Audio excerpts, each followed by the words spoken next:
그리고 하얀 거짓말도 거짓말이에요. 그래서 이런 모든 것들, 부정부패는 말도 뭐 안 한 거, 예, 물론이고. 그런데 제가 어느 날 기도를 하고 있는데 하나님이 그러시는 거예요. 그런데 이거 아느냐 그러면서 내가 혼인서약의 맹세를 깬 것에 대해서 말씀하는 거예요. 그래서 제가 너무 화들짝 놀라갖고 주님 제가 언제 그랬죠? 그랬더니 제가요 정말 주님과의 사랑에 절어서 살았어요. 주님의 사랑에 완전히 폭 빠져서 살았던 그런 시절 가운데 주님을 이제 섬기며 살았는데 이제 우간다에 가고 제가 많이 지쳤었어요. 그래서 우간다에서 그 선교사로서의 삶을 사는 것이 어떻게 선교사는 그 선교지에서 가장 성령 충만해야 되는데 선교지에 가니까 성령 충만의 성령이 없는 그런 삶을 살게 되는 거예요. 그래서 이건 너무 아이러니컬하다. 내가 선교지에 갔으면 선교사로서 많은 사람들을 복음을 전하려면 성령 충만을 겪어야 되는데 너무 힘드니까 성령의 바닥인 거예요. 그래서 너무 힘들었는 상황에서 제가 이제 선교지에서 나와서 이제 하와이를 거치고 하와이에서도 많이 치유를 받고 그러고 이제 이곳에 왔는데도 제가 목적이 상실된 그런 시간들이 있었어요. 그러니까 선교지까지 갔다 오고 나니까 내가 이제 무엇을 더 해야 되는가? 여러분 많은 사람들이 이제 주님을 위해서 헌신하는데 저는요 선교지 가는 게 가장 큰 헌신인 줄 알았어요. 그래서 거기까지 간 거예요. 3일 밤낮을 걸려서. 그랬는데 그곳에서 하나님은 저에게 새로운 그 십자가의 삶을 요구하시고 있었는데 그걸 깨닫지 못해서 힘이 드니까. 근데 돌아오고 나서 굉장히 목적이 상실된 그런 그 시간들이 좀 있었어요. 뭔가 이게 단가 그런 생각을 하는 그런 때였죠. 그러면서 그때는 첫사랑의 감격을 좀 잃었던 때예요. 근데 주님이 이 거짓 맹세의 기도문을 준비하고 있는데 하나님이 말씀하시는 거예요. 너가 그때 나와의 혼인서약을 깼다. 거짓 맹세했다. 그러는 거예요. 그때 제가 너무 마음이 아파서 통곡을 했습니다.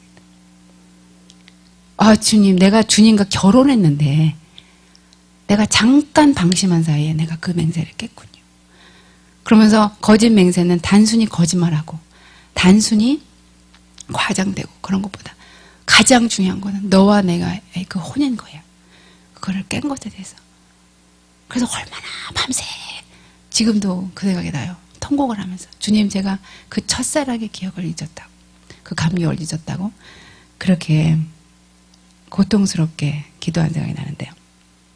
여러분 정말 우리가 사람하고도 서약하면 그거 잊어먹으면 안 되잖아요. 깨면 안 되잖아요. 그렇죠?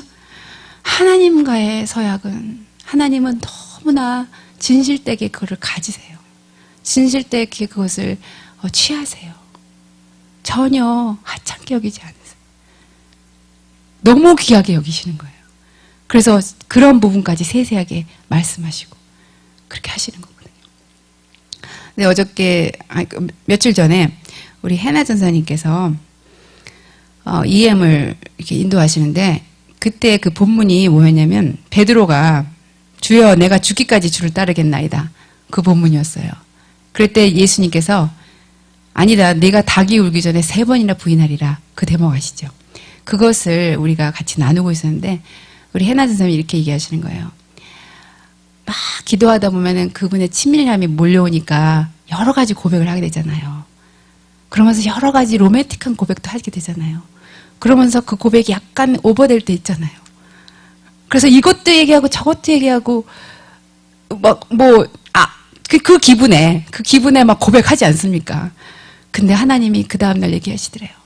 해나야 너가 그렇게 할 때 내가 마음이 상한다.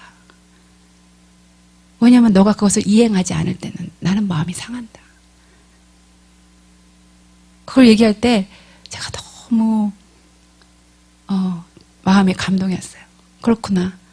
우리가 그냥 감정에 못 이겨서 그렇게 고백을 이것저것 해드릴 때 그 고백을 하나님은 다 듣고 계시고 그거를 이행하는 거를 진실되게 우리에게 보고 계시는데 우리는요 고백해놓고선 까먹잖아요. 여러분 그렇죠? 그렇게 말씀 다 해놓고서는 내가 언제 그랬느냐 그렇게 말하잖아요. 하나님은 얼마나 섬세하신 분이세요. 우리의 고백을 다 들으시고 그거를 또 헤나 전사한테 너가 그렇게 할 때 내가 상한다. 마음이 상한다. 정말 우리가 진실된 고백을 해야 되겠습니다. 예. 주님의 속성은 주님을 가까이 가려고 하면 가장 기본적으로 요구되는 게 진실함이에요. 여러분, 왜 우리가 주님을 못 만나냐면 그분은 진실 자체세요. 솔직함 자체세요. 거짓이 전혀 없는 거예요. 어떠한 거칠에도 없는 거예요. 그러니까 우리가 주님하고 코드가 안 맞는 것이 그거예요. 우린 진실하지 않잖아요. 하지만 내가 가장 진실할 때 그분은 그냥 와 계십니다. 내가 가장 솔직했을 때 그분은 찾지 않아도 그냥 와 계세요. 왜냐하면 그분의 속성이 진실함이기 때문에. 아멘. 예. 그래서 여러분, 진실한 고백, 그리고 그 고백을 그 서원처럼 갚으세요. 서원은 힘이 들더라도 갚으시는 것입니다. 아멘. 예. 그래서 하늘로도 맹세치 말고 산으로도 맹세치 말라 그렇게 말씀하신 우리 하나님이 이제 예수님께서 이제는 그러니 너희가 아무것에도 맹세치 말라고 그렇게 말하잖아요. 왜냐면 사람들이 하도 안 지키니까 안 지키는 거 알기 때문에 너는 어느 것으로도 맹세치 말라. 그렇게 우리한테 그렇게 명령하시잖아요. 그런데 하나님이 우리들한테는 신부소약을 원하셨어요. 저는 이게 너무 획기적인 거예요. 아니, 하나님이 얼마나 인간의 체질을 잘 아시는 분이세요? 그래서 아주 맹세를 하지 말어 이렇게 말씀하셨는데 우리한테는 신부소약을 원했다는 것은 너무 엄청난 획기적인 일이라는 거죠. 얼마나 우리를 원하셨는가.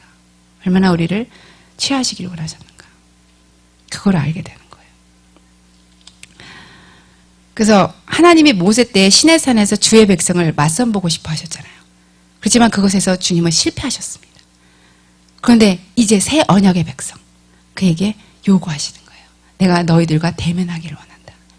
얼굴과 얼굴을 맞대기를 원한다. 그래서 신부들의 다짐을 받기를 우리가 하나님이 개인적으로 전체적으로 하기를 원하셨던 것입니다. 특권이에요. 여러분, 너무나 큰 특권이에요.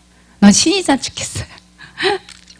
그래서 주님과 결혼하고 싶습니다. 그렇게 고백하게 되고 주님은 또 내가 너와 결혼하게 되리라. 결혼하리라. 그렇게 말씀하셨어요. 그 이후에 저는 주님, 제가 이제 중매쟁이에서 조금 노릇을 하는 것 같죠? 그래서 1단에서 2단으로 곱수가 좀 올라간 것 같다고. 예, 주님이 행하시고자 하는 그 일을 행하실 때 신부의 만남을 통해서 신방을 이루려고 말씀하셨는데 그 일을 행하신 것에 대해서 너무나 감사를 드리는 거예요. 내가 너희를 정결한 신부로 그리스도 예수께 중매하노라. 예. 그래서 여러분이 이제는 그 마음을 가지고 중매장이의 마음을 가지고 여러 사람들 아직 이 울타리에 오지 않은 많은 신부들을 주님의 울타리 안으로 들어가게 해야 됩니다. 아멘. 근데 정결한 신부와 대조된 말이 성경에 나와 있어요. 그 뭐냐면 창기의 낫이에요. 여러분, 창기의 낫이 무슨 말일까요? 이 창기의 낫은 그런 것 같아요. 죄를 짓고도 부끄러움을 모르는 거. 창기의 낫. 죄에 대해서 부끄러움이 전혀 없는 낫. 언제 죄 지었느니. 그렇게 보는 그런. 근데 구약 선지서들을 통해서 이스라엘 백성들을 하나님은 이렇게 말해요. 창녀의 낫을 가졌다. 아주 너무 극적인 말, 극렬한 말이잖아요. 영적 간음자요. 그렇게 말하거든요.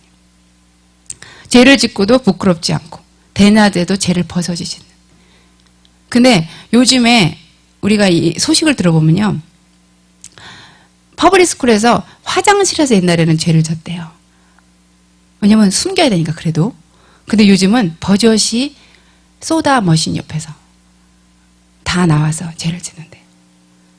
그러니까 전에는 숨겨서 졌던 죄를 이제는 드러내놓고 짓는다는 거죠.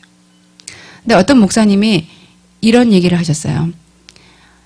하나님의 인재의 영광의 빛이 교회에 머물 때는 사람들은 그래도 그 빛 때문에 죄 짓기를 어둠 가운데서 숨어서 했다는 거예요.